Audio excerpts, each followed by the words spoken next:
A paz do Senhor Jesus, CIB Frente Jovem. Estamos aqui no segundo podcast, dessa vez com uma convidada para lá de especial, a nossa historiadora e também teóloga, missionária Ângela.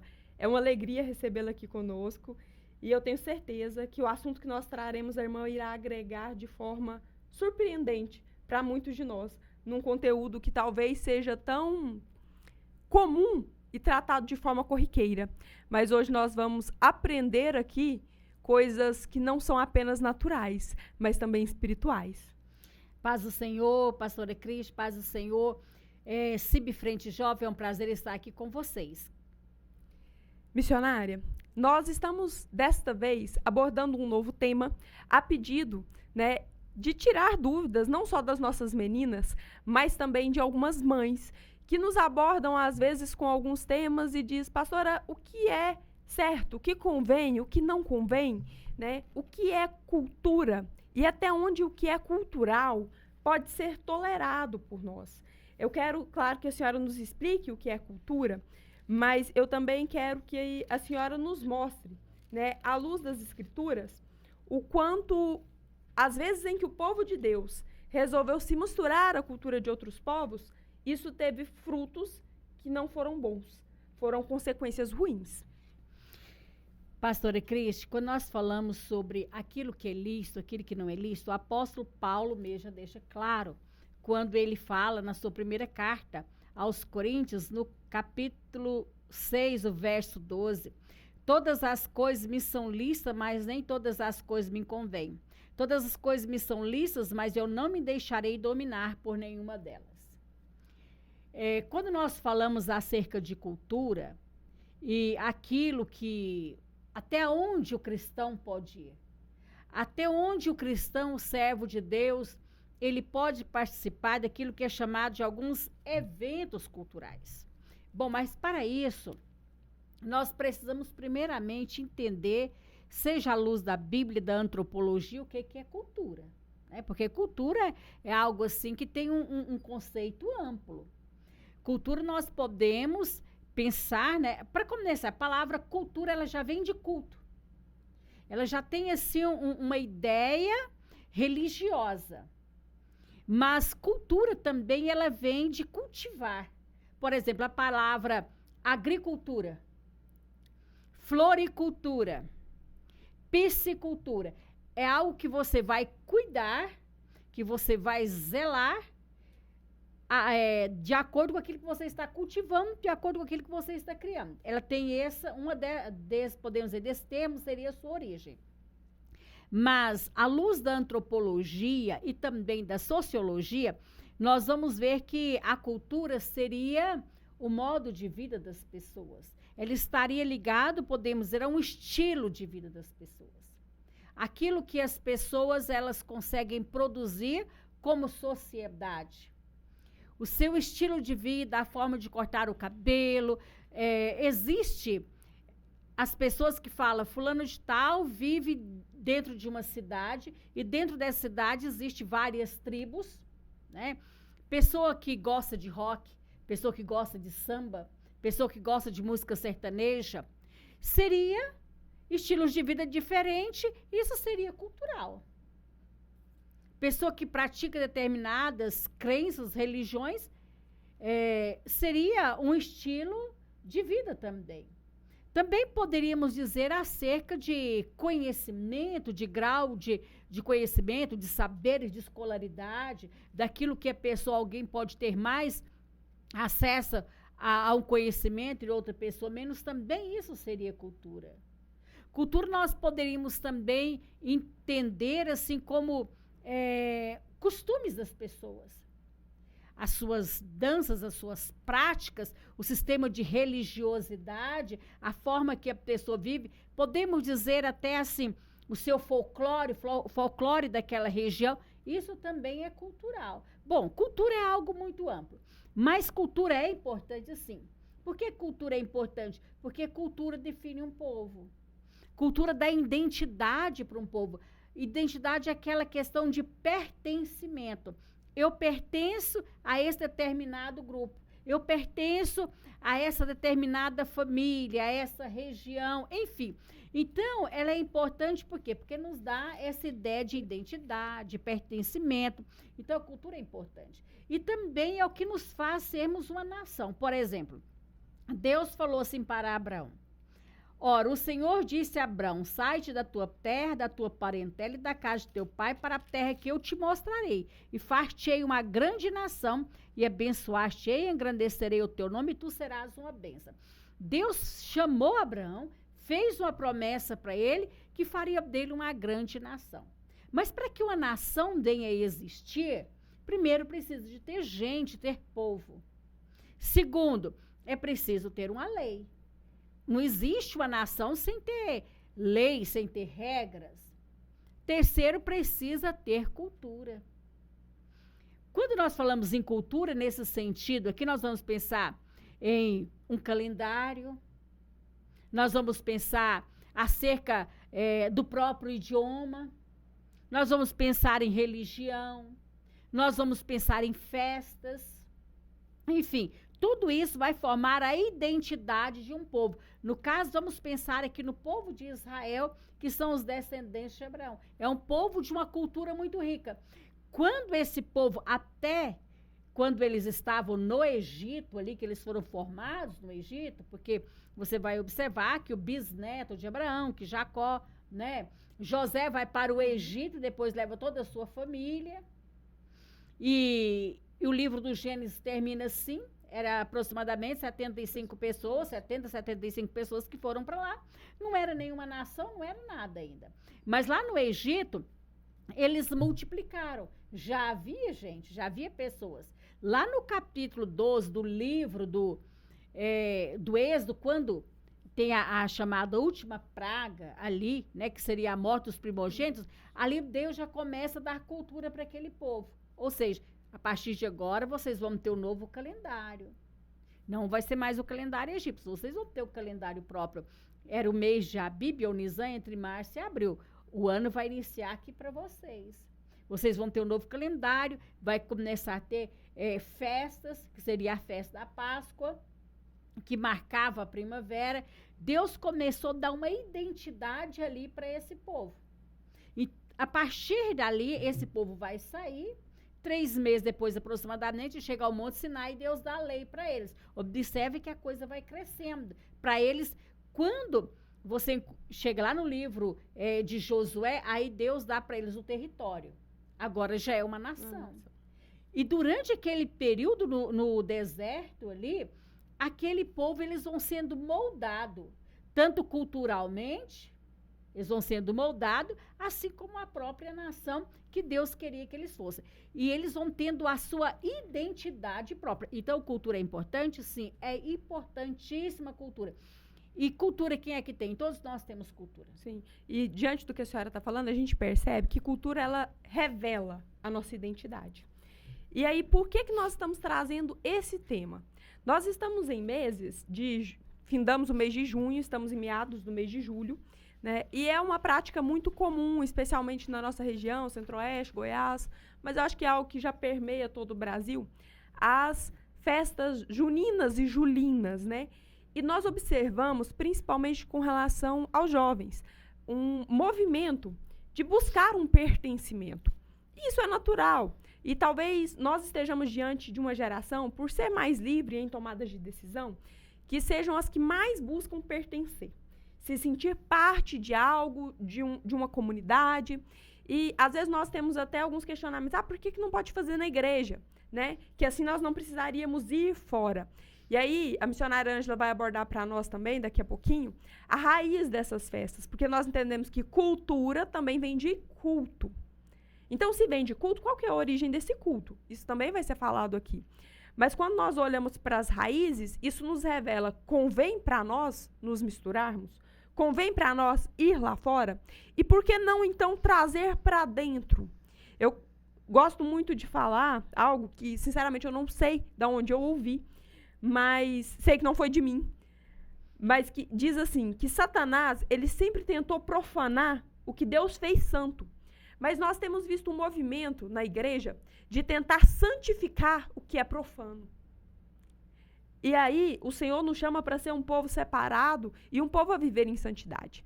Toda vez que nós vimos o povo, desde o começo da caminhada, ceder aos costumes de outro povo, aos costumes de uma outra nação, nós vimos uma derrocada e problemas. Isso é desde o começo.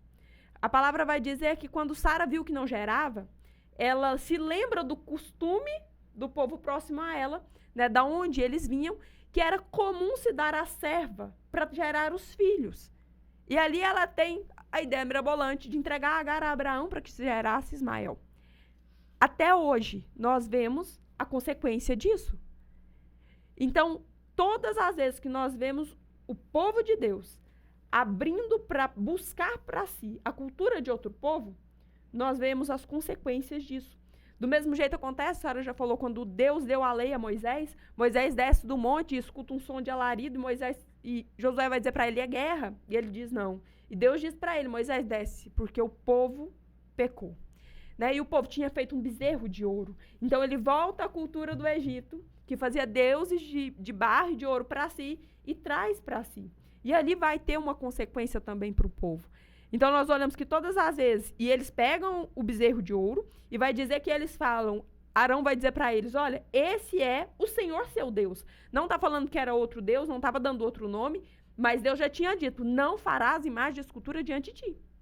E eles fazem aquela imagem, eles pegam uma cultura, falam que é Deus, colocam ali, começam uma adoração, uma festividade, e Deus está dizendo, eu já disse que não. Vocês não vão praticar o que os outros povos praticam. Então, eu queria que a senhora explicasse para nós a origem dessas festas que hoje nós conhecemos como juninas, julinas, né? Com a roupagem católica, que na verdade não veio nem de uma origem cristã, nem de uma origem católica, mas que foi apropriada pelo catolicismo. Então, vamos primeiramente voltar-se no início que você começou a dizer, pastora, que Deus sempre, ele colocou limite. Primeiro, eu tenho que entender que cultura é algo vivo. A pessoa é somente o ser humano que tem cultura, animal tem instinto. É uma das formas que até para nos diferenciar dos irracionais. O ser humano produz cultura. E cultura é aprendido. A pessoa, não existe uma genética, a pessoa já nascer com a cultura, não existe isso. E nem existe uma geografia naquele lugar, ali tem que ter aquela cultura. Não é assim que funcionam as coisas. Cultura é algo que a pessoa produz, e é algo que é transmitido, e é algo que forma as pessoas. Porque cultura faz isso.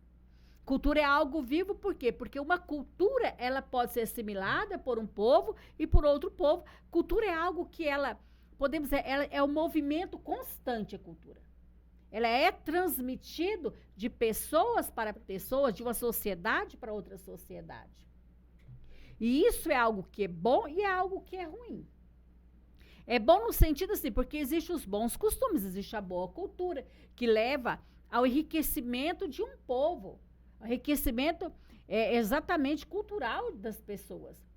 Mas nós temos que saber entender o limite quando essa cultura, ela vem de encontro à palavra do Senhor e aos mandamentos do Senhor. É aí que nós temos que tomar cuidado. Quando o povo de Israel, eles iam apropriar da terra ali de Canaã, que o Senhor falou para eles, mas antes o Senhor disse, olha só o que está escrito em Deuteronômio, no capítulo 18, a partir do verso 9. Quando entrares na terra que o Senhor teu Deus te der, não aprenderás, diz para vocês que cultura é algo que você aprende, não aprenderás a fazer conforme as abominações daquelas pessoas. Por quê? Porque culturalmente aquelas pessoas tinham práticas abomináveis, quer dizer, práticas detestáveis diante de Deus. E Deus permitiu que aquelas pessoas fossem destruídas, que aquelas pessoas fossem expulsas daquela terra por causa das práticas deles. Que prática era dessas pessoas? Entre ti não se achará quem faça passar pelo fogo o seu filho ou a sua filha. Quer dizer, aquele povo tem a prática de sacrificar aos seus filhos aos demônios, a Moloque, que era um deus que eles cultuavam, que tinha os braços abertos, fazia ele de ferro mesmo, e onde colocava as crianças para serem queimadas nos braços. Ou então o corpo era como se fosse uma gaiola e jogava essas crianças lá dentro e vinha o fogo. Quando o Senhor, ele compara o vale de Rinom, lá em Israel, como uma figura do lago de fogo, é porque no vale de Rinom era um local aonde se queimava o lixo.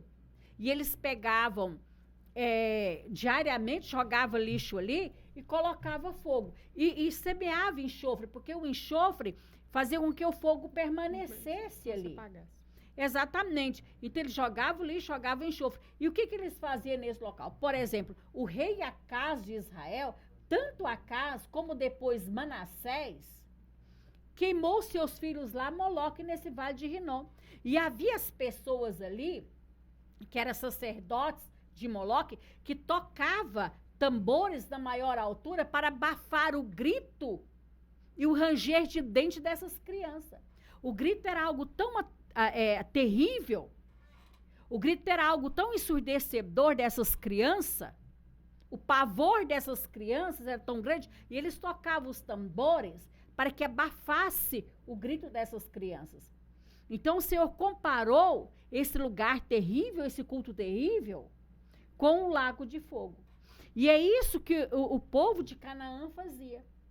Eles queimavam seus filhos a esses deuses. E diz mais, entre vocês não achará quem pratica adivinhação, nem prognosticador, pessoas que vai ler futuro, nem agoureiro, nem feiticeiro, nem encantador de encantamento, nem quem consulte um espírito adivinhante, nem mágico, nem quem consulte os mortos, pois todo aquele que faz tal coisa é abominação diante do Senhor. E por essas abominações o Senhor teu Deus as lança fora de diante de ti. Perfeito serás como o Senhor teu Deus. Porque essas nações que hás de possuir, ouve os prognosticadores, adivinhos, porém a ti o Senhor teu Deus não permitiu tal coisa. Então você observa que uma série de práticas culturais daquele povo lá que o Senhor diz, vocês vão para lá, mas agora isso aí vocês não vão fazer.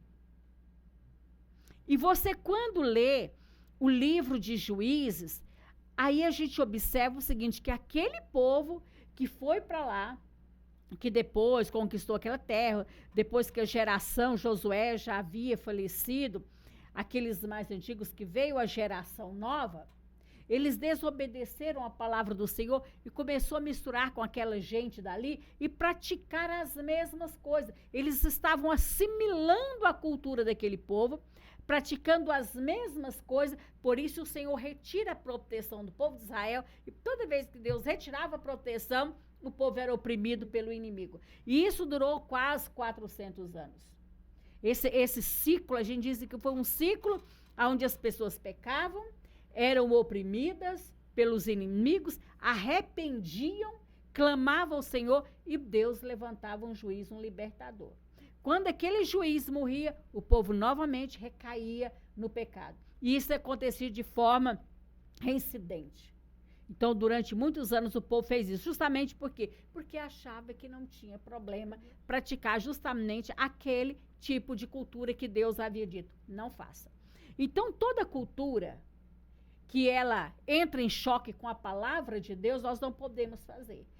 É claro que existe a cultura que não tem nada a ver. Por exemplo, nós aqui em Goiás gostamos de comer piqui. É a cultura do goiano. Porque a cultura ali volta na alimentação, na vestimenta. Tudo isso envolve muita questão cultural. Lá no Nordeste, as pessoas gostam de colocar aquele chapéuzinho de couro, né? O chapéu assim mais redondo. É cultura, gente. Não tem nada a ver, não é nada disso que é pecaminoso. Mas é aquilo que é contrário às escrituras sagradas. E aí nós vamos entrar, porque é que essas festas juninas não é próprio para o cristão praticar. Primeira coisa, nós temos que entender a origem dessas festas. Essas festas, elas vêm justamente de celebrações a deuses da fertilidade. Tanto no Oriente, quanto na Europa, na África, nesses países, lá na Antiguidade, né, as pessoas viviam da chamada agricultura de subsistência. E era um tipo de agricultura rudimentar. Não havia a tecnologia agrícola que tem hoje. Hoje, com a tecnologia no campo, você observa que as pessoas dependem muito do período da chuva, para que as lavouras possam produzir. Ainda depende muito da natureza, desse ciclo, né, da natureza. Das estações do ano próprio para cada fruta, para cada tipo de legumes, verduras, para que possa produzir o alimento. Naquela época, não havia ainda esse desenvolvimento e nem ainda um grande conhecimento no lado agrícola.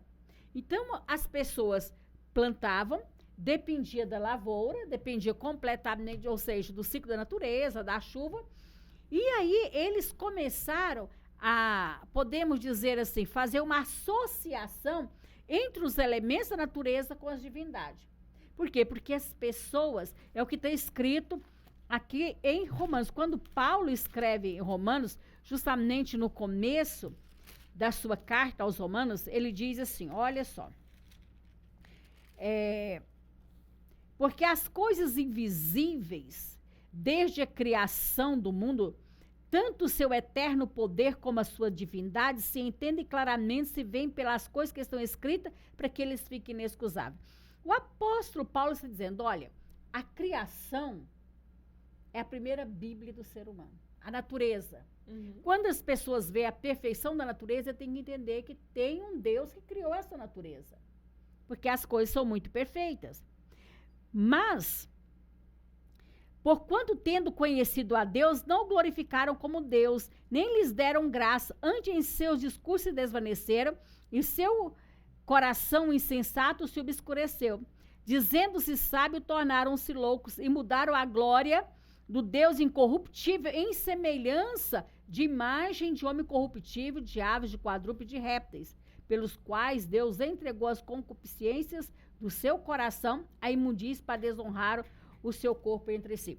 O que Paulo está dizendo assim? Olha, esse povo, quando viram a natureza, em vez deles cultuarem a Deus, entender um Deus criador, eles passaram a cultuar a natureza. E deram formas, imagens para essa natureza, seja de homens, seja de aves, seja de quadrúpedes, de répteis, não importa. Eles começaram a adorar essas imagens, tendo essas imagens aqui como seus deuses, como Deus da própria natureza. E a partir daí eles passaram a cultuar o chamado deuses da fertilidade. Isso veio desde a Babilônia, passou para o Egito, como eu disse para vocês, cultura é algo que se aprende. A partir do momento que o homem começa a trocar mercadorias e de um lugar para o outro fazer essa mercância, né? E aí o que acontece? Eles levam a sua cultura, eles levavam os seus deuses, e ali estava havendo uma troca. E aí, da Babilônia, vai para outros países, principalmente porque a Babilônia, podemos dizer que foi o berço da idolatria. Se a gente for aprofundar, existe um livro do pastor Abraão de Almeida, Lições da História que não podemos esquecer, onde ele fala sobre isso. E tem um outro livro dele que fala sobre Babilônia ontem e hoje, que ele começa a mostrar que da Babilônia, essa idolatria, que começou lá no tempo de Nimrod, Semíramis, e isso vai sendo exportado. Outros povos depois vão conquistando aquela região ali, e algo que vai sendo, eles vão contaminando o mundo com a sua idolatria. E onde chega uma cultura para outra cultura, vai tendo chamado uma ressignificação. Porque juntava duas culturas. Duas culturas, elas se juntaram. Agora, deuses de um lado e do outro foram assimilados. E mais ainda, foram acrescentados elementos ali.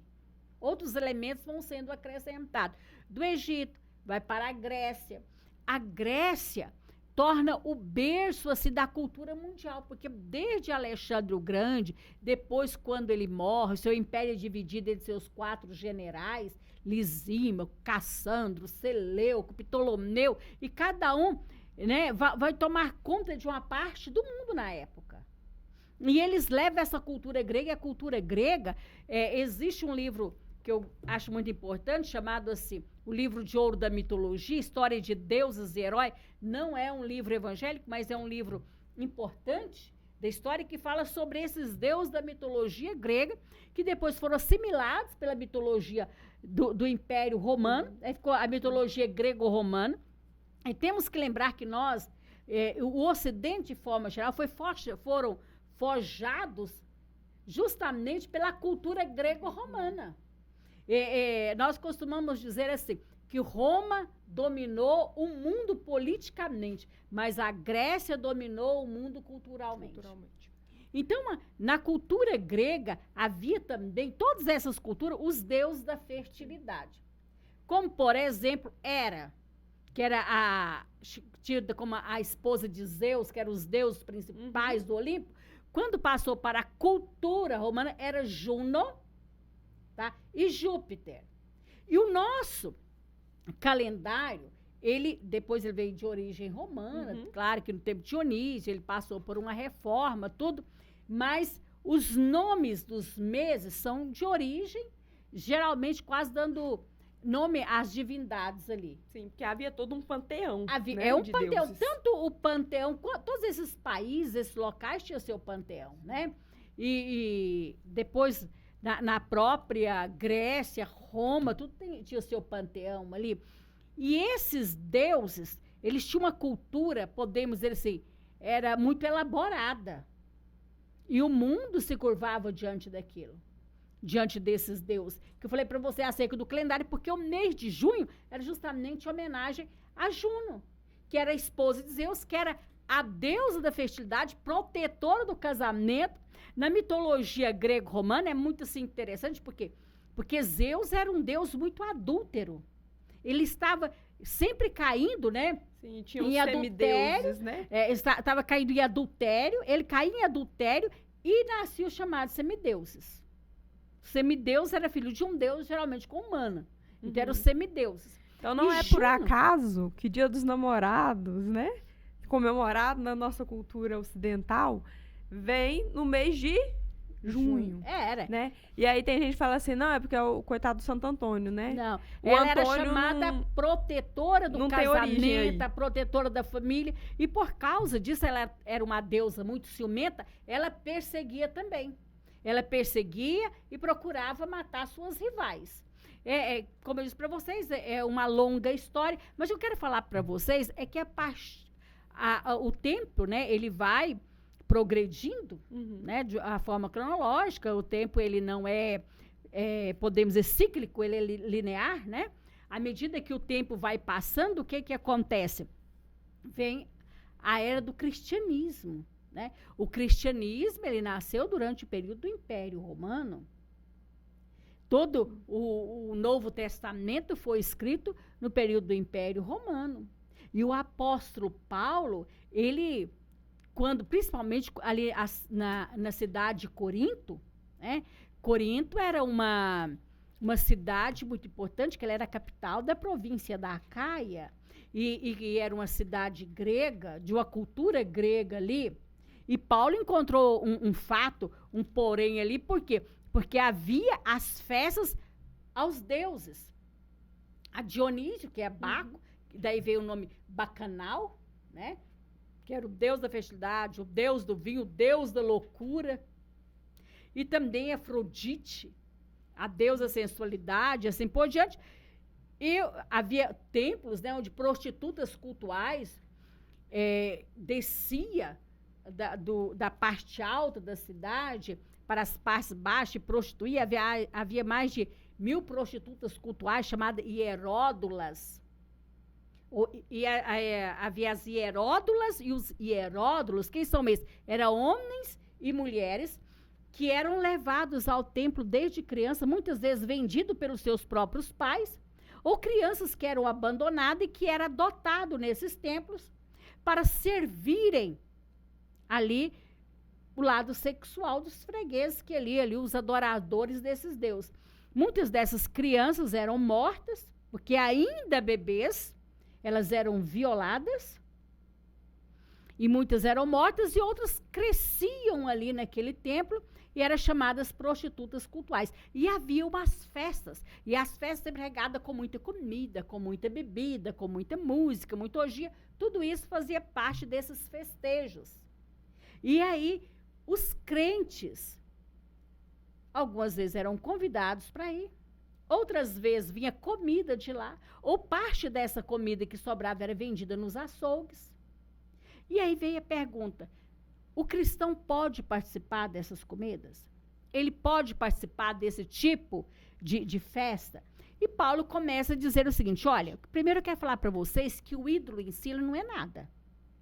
É apenas um pedaço de barro, de ouro, de ferro, seja lá do que for, de madeira. O ídolo em si não é nada. A comida em si também parece que não seria nada. Então, pode participar? Aí, Paulo, ele começa dizendo o seguinte, olha só. Primeiramente, você tem que entender, quando você senta numa mesa para comer, é um momento de comunhão. Você não vai sentar com seu inimigo na mesa para comer. Você senta na mesa para comer com a sua família, com pessoas que você tem pode comunhão. dois andar juntos se não estiver de Exatamente. acordo, né? Olha só. Portanto, meus amados irmãos, fugir da idolatria. Falo como é entendido, julgai-vos vós mesmo que digo, porventura, o cálice da bênção que abençoamos não é o cálice da comunhão do sangue de Cristo? O pão que partimos não é, porventura, a comunhão do corpo de Cristo? Porque nós, sendo muitos, somos um só pão e um só corpo, porque todos participamos do mesmo pão, ou seja, nós que servimos a Deus, nós participamos de um pão.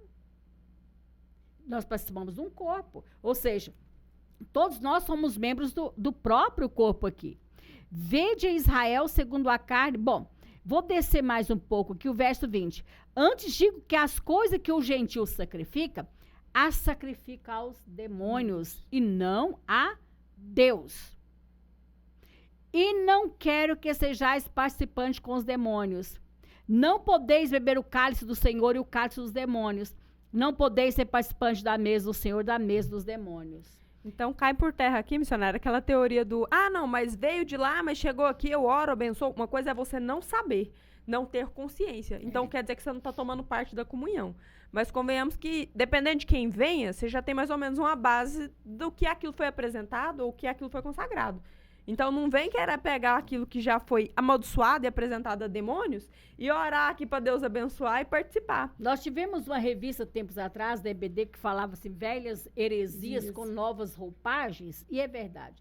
Tempos atrás eu estava procurando, estava assistindo vídeos de receita, que eu gosto, e eu vi uma mulher, eu estava vendo uma receita, e essa mulher começou a contar a sua experiência. Ela era mochileira, e fez ali um percurso na Europa. E ela ia para essas casas de budismo, de Hare Krishna, sabe? Uhum. De hinduísmo, e ela passava a noite e tal, ali ficava lá, sempre ela comia. E ela, a partir daí, ela tornou-se, né, desse tipo de religião. E ela diz o seguinte, olha, toda comida que é feita lá, primeiramente é oferecida ao Senhor Krishna, depois que as pessoas comem. Então, a comida dela é chamada de mesa de Krishna.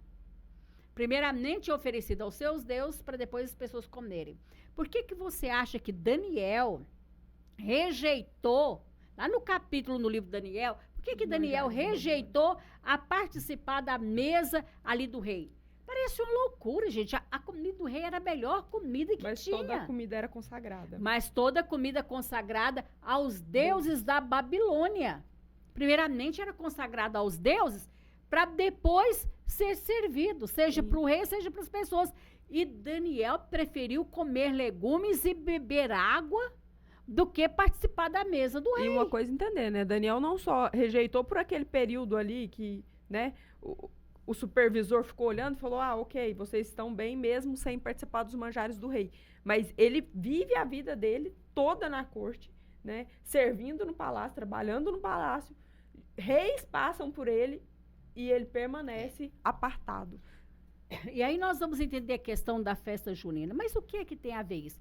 Nós estamos falando para vocês que a história linear, à medida que o cristianismo, a partir do ano 312, a igreja deixa de ser perseguida, Agora, a igreja não é mais perseguida, a igreja ela é patrocinada pelo próprio império, né? Constantino proíbe a perseguição da igreja. Isso é bom, foi maravilhoso. Mas nós precisamos entender também que, a partir daí, a igreja ela começou a paganizar. Sabe aquele negócio assim? Começou a ideia seria isso, para eu conquistar você, para você vir para a igreja, eu não posso falar isso. Eu tenho que conformar com a sua cultura, com o seu modo de vida. Afinal de contas, é a famosa história, se você não pode contra o seu inimigo, se junte a ele. É isso aí. É mais ou menos isso. E essas pessoas começaram a vir para a igreja, e à medida também que o cristianismo ele foi avançando onde estava o Império Romano, porque alcançou liberdade. E vamos lembrar que o Império Romano dominava praticamente toda a Europa e outros países. Isso chegou aos países ibéricos também, Espanha, Portugal, né? Enfim. E quando o cristianismo chegou ali, encontra culto a deuses também da fertilidade. Como era uma cultura muito forte, e o cristianismo, que já estava até então, podemos dizer, muito assim, aculturado com o povo da época, com os costumes da época, eles seguiram a mesma rota, a mesma norma do próprio Império Romano. Que o Império Romano era aquele império assim, ele dominava um determinado país, mas ele não acabava com a cultura daquele país. O que ele fazia? Ele assimilava. O problema antes da igreja ser perseguida não é porque a igreja adorava Jesus, mas é porque o culto era exclusivo, ela adorava só a Jesus. Tudo que não fosse Jesus e a palavra. Exatamente. Então a perseguição veio daí. E é isso, ser cristão é ser imitador de Cristo. E não imitador de culturas que não convêm, que vão contra a palavra. E entender que somos chamados para vivermos separados. Sim, né? e então quando o cristianismo chega nessa região da Europa ali, seja na França, seja na Inglaterra, em todas essas regiões aonde o cristianismo vai chegando, ele vai assimilando aquela cultura. E que eu disse para vocês, a cultura é algo vivo, ela é algo assim que se transmite. É algo que é transmitido e algo que é absorvido. Então, o cristianismo, ao mesmo tempo que levava a palavra de Deus, ela começou a absorver aquela cultura. Então, a cultura começou a entrar. E aí, para que a igreja crescesse, porque a ideia era que a igreja crescesse, porque havia também uma questão territorial, porque aí vai entrar uma questão financeira, que não é o caso agora, mas eu quero dizer para vocês o seguinte, o culto a esses deuses da fertilidade, eles não conseguiram pagar. Então, aí, o que eles fizeram? Apenas trocaram de nome. Apenas trocaram de nome, sabe? Vamos pegar nome agora de Pedro, aí né? Eles pegam os de mártires João, do evangelho pegaram os mártires mártires justamente. Quem nunca ouviu, São Pedro abriu as comportas do céu quando está chovendo. Exatamente. Né? E eles começam a substituir. Aquilo que falava sobre os elementos da natureza, sabe? Que precisava da chuva, sabe? Para irrigar a terra. Então ele agora vai ser o dono da chave ali. Ele vai dominar. Isso, gente, desde o período dos cananeus lá. Baal era um deus que, se você for observar, ele tem um raio na mão, sabe? Era um deus que tinha um raio na mão. Deus da mitologia também da mesma forma. Então, eles pegaram apenas e transferiram, sabe? Mas, assim, continuou mantendo aquelas características. E quando os portugueses chegaram no Brasil, eles já trouxeram essas festas para cá. Quando chegaram aqui, encontrou quem? Os indígenas, que já havia também o seu sistema de culto. E era um culto panteísta também, de adoração à própria natureza. Daqui a pouco vai trazer quem? Os africanos para cá, também com seus cultos também. Que era culto também de adoração à natureza. Quando chega aqui no Brasil, então nós temos aqui a mistura de pelo menos 3 culturas. A cultura portuguesa, a cultura indígena. Com os portugueses vieram quem? O cristianismo. Tá? Vieram o cristianismo lá de Portugal. Então, vem um cristianismo de Portugal que vai encontrar as religiões aqui das tribos, que vai depois vir as religiões africanas para cá, e vai haver uma mistura que é chamada o sincretismo religioso. Então, o que nós temos aqui no Brasil, na chamada festa junina, nada mais é do que um sincretismo religioso. É uma mistura de festas com características pelo menos dos nomes, né? Nome de pessoas que eram mártires do cristianismo, menos o São Sebastião lá, que eles colocou com o santo casamenteiro, que era um frade lá da igreja. Bom, mas enfim. E nos ritos dessas festas, a gente vê o paganismo ainda muito presente, a questão da fogueira, do caminhar sob brasas, que nada mais é do que também um sacrifício, você passar sob brasas ardentes com o pé descalço. A fogueira existiu ali no culto a esses deuses, que era uma forma assim, quando vinha a colheita, né, então fazia os festivais de colheita, que eram festas que duravam um mês inteiro, e eles acendiam as fogueiras para espantar os maus espíritos, sabe? Para que os maus espíritos não viessem atrapalhar as lavouras. Então, eles faziam isso. E você vai observar, todos esses elementos ali, havia o seu significado. Sim. Então, assim, eu creio que ficou muito bem explicado para nós a origem das festas de junho e julho, que chega para nós como algo apenas cultural e católica, vamos assim dizer, o que fica ainda mais fácil para que os cristãos de origem protestante não rejeitem, porque olha e fala, pô, mas é os mártires da igreja, né? Mas não é isso que está por trás. Nós temos que ver a origem desde o surgimento. E aí, missionária, nós caímos aqui numa situação que nós não só temos essas festas, como nós temos festas locais da cidade, né? Nós temos congadas, né? Estado de Goiás, mais acima, tem cavalhadas, né? As cavalhadas, eu já observei algumas pessoas dizendo que basta olhar para você saber que aquilo ali tem alguma coisa errada, né? Pelas vestimentas, por aquelas máscaras. Aquela cavalhada ali, eles falam muito sobre o período do Império Otomano. Sim. Quando os otomanos, que eram os muçulmanos, eles dominaram parte da Europa e que na Espanha eles foram expulsos. Então, houve a batalha, houve as cruzadas, né? E, então, eles fazem ali uma representação desse período das cruzadas. Mas vamos voltar aqui acerca, primeiro que você falou, acerca aqui dessas romarias que tem por aqui em Catalão, né? Sim. Como no caso aqui nós temos as congadas, que também é uma forma de sincretismo religioso. Sim. Eu estive na cidade de Ouro Preto e uma das coisas que eu achei interessante ali, eu fazia faculdade nessa época, eu fui com o pessoal da faculdade, e nós estávamos visitando as igrejas ali na cidade de Ouro Preto. Parece que havia 13 igrejas em torno da cidade, com a basílica, enfim. E cidades e igrejas muito ricas, tá? Igrejas que têm, assim, não apenas rica de ouro, mas foi de um período cultural importante para o Brasil, na história do Brasil. E ali conta a história do próprio país através, né, daquela cidade, Ouro Preto, Mariana, enfim. Tiradentes, eu estava lá quando um dos guias ali que estava conosco, ele contou uma lenda que para falar sobre a origem dessas congadas. E ele falava sobre um certo rei que veio do Congo, lá na África. Ele foi capturado, tá? E ele veio para o Brasil e foi levado para trabalhar nas minas como escravo, ele e o filho dele. Se eu não me engano, parece que era Calanga o apelido que deu, que era o nome dele, mas que ficou com o nome de Chico, né? De Francisco, que eles mudavam o nome das pessoas. E ele foi trabalhar nas minas, lá para o seu senhor. E havia uma mina abandonada, mas ele era um homem muito inteligente, e ele observou que aquela mina tinha ouro. E ele começou a entrar escondido dentro daquela mina, e os escravos não cortavam cabelo, não existia isso, não levava ao barbeiro, né, a um salão para cortar cabelo, não, ficava enorme os cabelos. Aí o que ele fazia? Ele pegava as pepitas de ouro e escondia no cabelo. E ele, guardando esse ouro, ele conseguiu comprar a carta de alforria dele, da família, comprou a própria mina, ficou muito rico, e comprou a liberdade da sua família.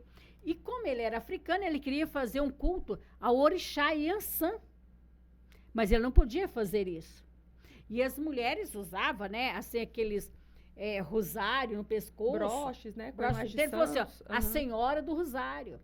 O culto dele, por quê? Porque ele pegou uma caixa e saiu dançando pela rua da cidade, cultuando a Iansã. É esse orixá. Então, os tambores não são de hoje, viu, Sim, gente? Sim, então ele estava cultuando ali, mas ele se justificou como era uma santa católica lá, tal, Senhora do Rosário, Santa Efigênia, São Benedito, enfim. Mas ele mandou construir a igreja mais bonita que tem lá em Ouro Preto, praticamente a igreja do Rosário, sabe? Ele mandou construir, por quê? Porque os negros, os escravos também não podiam entrar nas outras igrejas. Quando eles iam com seus senhores, ele tinha que ficar do lado de fora, eles não tinham acesso a entrar dentro da igreja. Então, ele fez uma igreja para que os escravos, ou os alforriados, entrassem dentro da igreja, sabe? Começassem a cultuar. E ele, todo ano, a partir daí, foi fazendo dessa festa, que depois foi espalhando, que eu falei para você. A cultura é algo assim que ela, né, ela vai passando para um povo e para o outro, ela vai caminhando e em cada local ela vai assimilando mais cultura. Então, é por isso, quando veio aqui para a região, para a cidade de Catalão, ela até foi proibida. A igreja católica, enfim, tentou proibir, mas como não conseguiu, o que fez? Assimilou. Vamos como assimilar. Aconteceu lá na África, como aconteceu na Europa e outros lugares, entendeu? Você não consegue eliminar, vamos então trazer para nós. E nós temos que tomar muito cuidado com isso. Se eu não consigo resistir àquilo, então eu vou trazer para mim e dar uma roupagem nova. É o que o pastor falou naquela revista, né? São velhas heresias com roupagens novas. Então, vamos trazer para nós, vamos dar uma nova roupagem. Em vez de ser festa junina, vamos chamar de festa jesuína. Sabe? Vamos mudar aqui, dar um outro rótulo. Tem a mesma fogueira, as mesmas bandeirolas. As né? mesmas Mas coisas. aí se traz para um pátio de uma igreja, tem os mesmos elementos, né? Muda-se o nome e se oferece o mesmo ritmo, as mesmas batidas, tudo igual. Só muda o nome. Né? E quando nós olhamos isso, né, nós vemos ali a entrada, né, a mistura do então catolicismo, cristianismo, com a Ubanda, com o candomblé. Quando nós olhamos essas festividades representativas aqui na nossa cidade, nós vemos quem para observar um terno passando, eles saem da cidade, de todos os, né, bairros da cidade, e eles descem. E se as pessoas olharem os cajados, as guias, as vestimentas, as bandeiras que são carregadas, né? Quem nunca viu que a bandeira da frente é carregada por meninas vestidas de branco? Antigamente elas tinham um pouco mais de idade. Só que existe uma exigência, porque para se carregar a bandeira do santo, você tem que ser virgem. Nada mais é do que o sacrifício das virgens. Está sendo apresentada também. Né? Então elas descem vestidas de branco à frente. Hoje nós vemos crianças de 8, 9, 10 anos vestindo, que a mãe não vê o menor problema e fala, não, vai só levar a bandeira, e não é. Está se consagrando aquela menina diante de um culto, porque eles descem e as danças simulam batalhas. Por quê? Porque eles eram um povo guerreiro na terra deles, e quando eles vêm para cá também, eles têm a intenção de lutar por liberdade. Só não tinham armas para isso, mas eles simulam com os bastões uma verdadeira batalha, uma verdadeira guerra. Mas só que aquela guerra lá, aqueles bastões que eles falam, aquilo é ritual. Do própria religião. Do próprio culto. Do próprio culto deles lá. Sim. Então, quer dizer, a festa que eles fazem, homenagem aos orixás, é dessa forma. Se você for fazer uma pesquisa sobre esses orixás, você vai ver que eles têm esses rituais. Por quê? E tem porque orixá para tudo também, são né? elementos da natureza, como nós dizemos, então. Tem orixá que se sacrifica sangue, tem orixá que se oferece alimento, tem orixá para tudo. Não, e existe orixás ali que representa as águas, representa a tempestade, representa o sol. Quer dizer, por isso eles usam muitos elementos da natureza, porque também era deuses da fertilidade, embora seja da África. Nós estamos falando muito sobre culto de fertilidade. Se você for observar, eles são deuses. Tudo volta na origem. Já são deuses lá da África, né? Que são deuses da fertilidade. E tem as mesmas representações do panteão. É a mesma só representação. Muda o nome. Exatamente. Né? Ali é apenas assim, uma mudança. Como eu disse para você, depende o local que chega, aquela cultura, ela cria um ressignificado, porque ela mistura com a cultura local e a tendência é ela crescer e ressignificar. Entendeu? Sim. E aí nós vemos um movimento assim, não, mas não tem problema eu ir lá só comer um pastel lá. Não tem problema eu ir lá comprar alguma coisa que está lá. E, na verdade, tem. Por quê? Porque todo o ambiente ali antes já é consagrado. Aí a gente olha e fala, não, mas eu não estou indo na parte religiosa. Eu estou indo só na parte comercial. Mas, se nós formos olhar o ambiente que se cria na cidade, o aumento da criminalidade, o aumento de acidentes de trânsito nesses períodos, é algo, assim, maligno. É visível. Por quê? Porque vidas estão sendo entregues naquilo ali. A gente não pode ter comunhão. O ambiente luz e treva, né, não deve se comungar, né? Não pode haver essa... Não deve bíblico, não deve haver comunhão entre luz e trevas. E não existe, não tem como. Sim. Quando a luz chega, ela dissipa as trevas. A partir do momento que a pessoa acha que ele vai lá, você entendeu? E que ele vai participar daquilo, não tem nada, tem problema sim, porque Paulo disse, olha, o culto, ali não é o ídolo. O culto é a demônio, então cuidado com isso. A gente tem que tomar muito cuidado com o que está atrás disso aí. Primeiramente, quero falar para você que está nos assistindo, não é questão de intolerância religiosa. Nós temos respeito por todas as pessoas, nós amamos as pessoas, nós estamos falando à luz da palavra de Deus. Não é uma questão de preconceito, porque somos preconceituosos, não. É à luz da palavra de Deus que nós estamos falando aqui.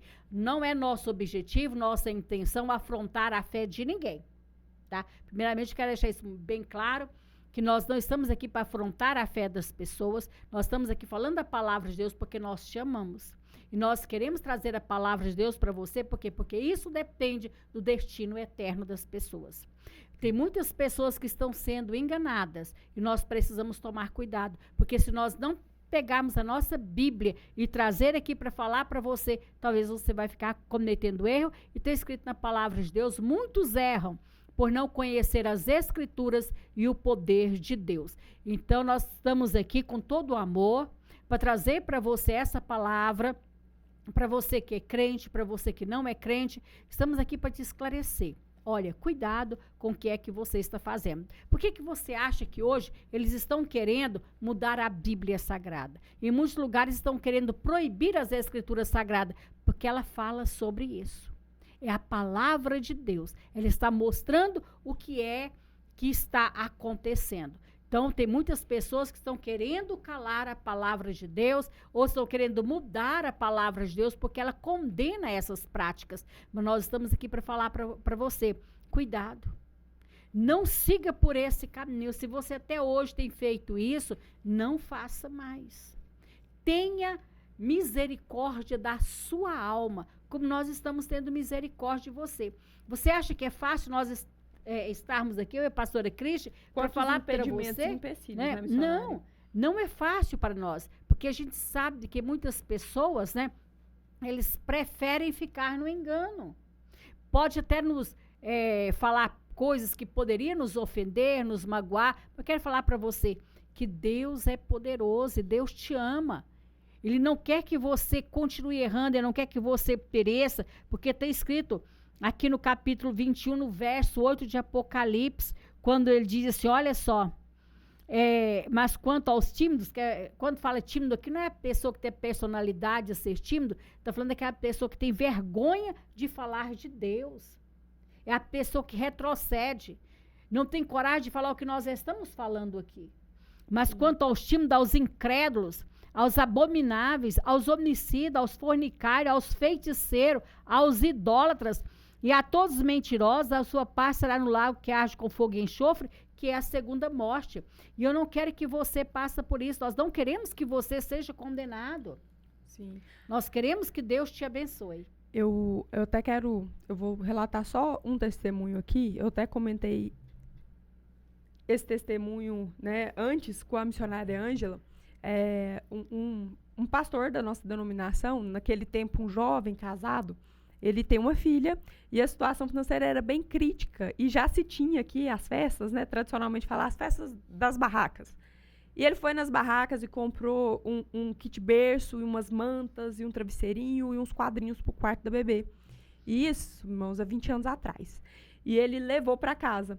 A menina nasceu, no hospital uma bênção, dormia, que era uma beleza, mas quando chegou em casa, ela dormia no sofá, ela dormia no carrinho, ela dormia na cama deles, mas no quarto dela, ela não dormia. Era pôr a menina dentro do quarto, parecia que tinha espinho, e a menina gritava. E aí ele disse para nós, assim, ele dando uma aula para a mocidade, ele falou, chegou um ponto que nós falamos, não, tem alguma coisa errada, isso não é normal, porque se fosse uma cólica, uma coisa assim, ela não dormiria em lugar nenhum da casa. E ele chama umas irmãs de oração lá da Vila União, e elas vão na casa dele para orar. E quando chega na porta do quarto, a irmã já não passa da porta e ela vai dizer, onde você comprou tal coisa, e ela começou a falar de coisas que tinha dentro do guarda-roupa. E Deus foi dando revelação para aquela irmã. E ela disse, tudo isso que você comprou, eu não sei de onde você comprou, você não precisa me falar, e dizendo ele que a essa altura ele estava morrendo de vergonha, mas ela falou, leva para o quintal, acende uma fogueira.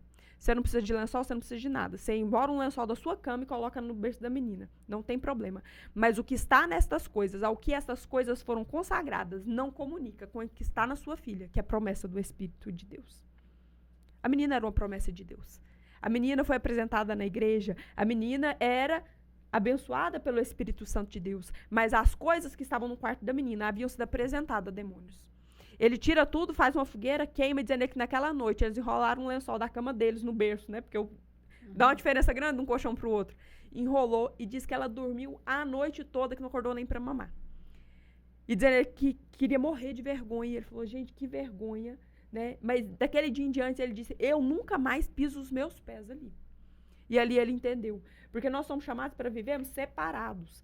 E aqui talvez você tenha dito assim, não, mas durante anos eu fui lá, mas é porque eu não sabia. Ok, até a data de hoje você não sabia. A palavra vai dizer que o Senhor não leva em consideração os pecados do tempo da ignorância. Apesar que nós temos uma Bíblia, mas pode ser que você não leu aqui os versículos que a missionária Ângela leu para nós ainda. Mas, a partir do momento que você tem a clareza, que você tem um entendimento, aí você está pecando não apenas por desconhecimento, não. Você está pecando por vontade própria, conhecendo a palavra. Então, não nos convém consciente viver uma mistura, não nos convém assimilar culturas que vêm do paganismo, que vêm de origens de outras religiões, que não o cristianismo, e não nos convém simplesmente nos assentar naquelas mesas, não para praticar, mas só para ficar ali calado. Porque uma vez que eu estou calada, nós temos aqui, fora a missionária Ângela, né, um staff aqui, né? Irmão Gabriel, irmão Isaac, irmão Thales, glória a Deus pela vida de vocês, né, que estão aqui hoje para gravar, para nos ajudar, e glória a Deus por isso, porque não seria possível sem vocês, né? Que Deus abençoe a vida de vocês. Mas se eu sento nessa mesa com todos vocês aqui, e vocês começam a falar algo que eu sei que vai contra a palavra de Deus, e eu permaneço sentada aqui, exceto se for para falar para vocês, não, vamos abrir a Bíblia em tal lugar, porque aqui, não, isso aqui não está de acordo com a palavra. Mas se eu sento e me calo simplesmente para não gerar um desconforto, simplesmente para eu não me sentir excluída, ou se eu... Porque a partir do momento que você quer trazer clareza, mas você não é ouvido, você tem todo o direito de se levantar e se retirar. E vai ter ambientes, irmãos, que nós vamos ter que nos retirar. Ou não chegar, nem sequer ir. Porque vai adiantar, talvez você vá lá e faça um grande evangelismo, e glória a Deus, e vidas aceitem Jesus. Mas você ir lá apenas para assistir, para coadunar com isso, não vá. Não vá, porque tem preço. Nós temos que entender que o mundo espiritual existe, você está lidando com trevas. E a luz e as trevas, ela não se misturam. Só que deixa eu te falar, se a sua luz estiver meia ofuscada, né, missionária Ângela? Se a sua chama do Espírito estiver um pouquinho baixa, e você começa a se misturar, adivinha quem vai prevalecer? A treva. Porque se o seu espírito estivesse tão aflorado em cima da sua carne, nem lá você teria ido. Quando você chegasse perto, o Espírito Santo ia falar, volta para trás. Mas tem gente que o Espírito até fala no ouvido, mas não quer escutar de jeito nenhum. Pensa, é coisa da minha cabeça. É porque a minha avó falava, é porque a minha mãe falava. Não, é o Espírito Santo de Deus te dizendo, não se mistura. Missionária Ângela, nosso tempo se foi, né? Sim. É muito rápido, né? Eu tenho certeza que nós poderíamos ficar aqui horas a fio, né? Já agradeci aqui os meninos, quero agradecer a confiança dos nossos pastores, pastor Neto, pastora Camila, né? Que abençoou esse trabalho para que nós estivéssemos aqui. Acima de tudo, nós tivemos a benção de Deus, irmãos. Que peleja que foi, né? Mas fomos vitoriosos em nome do Senhor Jesus, né? O Senhor nos deu vitória. E louva a Deus pela sua vida, missionária Ângela, né? Obrigada, pastora Cristi. Aceitou o nosso convite. E eu também quero falar para os nossos amigos que estão do outro lado, falando para você, olha, o povo de Israel também possui uma festa, que é a festa do Pentecoste, chamada Festa da Semana, Festa das Colheitas, em que esse povo, uma vez por ano, eles celebravam a Deus, agradeciam a Deus pelas providências recebidas e levavam suas primícias para o templo, para a casa do Senhor, em gratidão a Deus. Se você quiser fazer isso, seja um dizimista, seja um ofertante na casa do Senhor, cultue a Deus de forma correta. Não da forma incorreta, como aquele povo fazia, tá? Mas cultue a Deus da forma correta, agradeça a Deus pelas bênçãos que Deus tem te dado, da forma que a palavra do Senhor ensina. trazendo as suas primícias, seus dízimos, suas ofertas à casa do Senhor. É a forma correta de agradecer a Deus pelas bênçãos, pela provisão, pela colheita, pelo seu trabalho, pelo seu emprego, por tudo que Deus tem dado na sua vida. Esta é a festa correta do povo de Deus. Sim, e não é por falta de festa não, viu, irmãos? Porque, ó, enquanto o povo em dias de carnaval está na prática do mundanismo, nós estamos aqui adorando a Deus em 4 dias de festa maravilhosas na presença do Senhor. Enquanto no mês de outubro nós sabemos o que acontece na cidade, as irmãs estão aqui em jejum, oração, adorando ao Senhor em um congresso de mulheres, né? Meio do ano, tem festa julina, junina. Não, nós temos um EBJ, nós temos reuniões maravilhosas aqui, seja de mocidade, seja de irmãos. E nós somos quase 30, agora eu acho que 30 congregações com a Adelvina Albino. Nós somos uma multidão de igrejas e quase todo mês nós temos uma festa. Então não é falta de festa. Se misture com aqueles que têm parte, que partilham o mesmo pão, o mesmo cálice que você. Né? E nós não perdemos nada em ter comunhão com o corpo de Cristo, mas ter comunhão com aqueles que ainda não fazem parte do corpo é extremamente perigoso. Porque muitas das vezes nós achamos que nós é que vamos lá levar luz e às vezes nós saímos de lá corrompidos. Isso vai permeando. E aí nós vemos um movimento de tentar trazer isso para dentro da igreja. Como eu disse antes, tentar santificar o profano. Então, eu louvo a Deus pela vida da missionária, por todos que nos ajudaram aqui, os nossos pastores, as minhas companheiras, que não foi possível estar aqui hoje, mas eu creio que numa próxima oportunidade estarão presentes. E eu queria que a missionária orasse por nós, né, para que esse conteúdo aqui chegue não só aos seus ouvidos, mas ao seu entendimento, ao seu coração, no sentido das suas emoções. Que isso te toque debaixo da direção do Espírito Santo, purificando o que é preciso purificar, para que você rejeite o que é necessário rejeitar e para que você abrace o que vem da palavra. Ore por nós, missionária Ângela, para nós encerrarmos. Meu Deus, meu Pai, nós queremos louvar ao Senhor, agradecer ao Senhor por esses momentos que nós passamos aqui, refletindo sobre esse assunto tão importante. Queremos agradecer ao Senhor pela vida dos nossos irmãos que estão aqui colaborando conosco, pela vida da pastora Cristi, pela vida dos nossos pastores. Meu Deus, abençoe os nossos jovens da igreja, a CIB de Frente Jovem, abençoe cada um, Senhor, daqueles que fazem parte, ó Deus, deste movimento. Nós queremos pedir ao Senhor que o Senhor possa esclarecer a cada um deles, ó Deus, a vontade do Senhor. É o que nós te pedimos em nome de Jesus. Amém. Amém. Esse foi o 2º podcast CIB Frente Jovem. E fique ligadinho aí, viu, que vai ter novidade. A nossa intenção é que tenha cada vez mais conteúdos e eu não tenho dúvida que será uma bênção. Fique com Deus e até a próxima.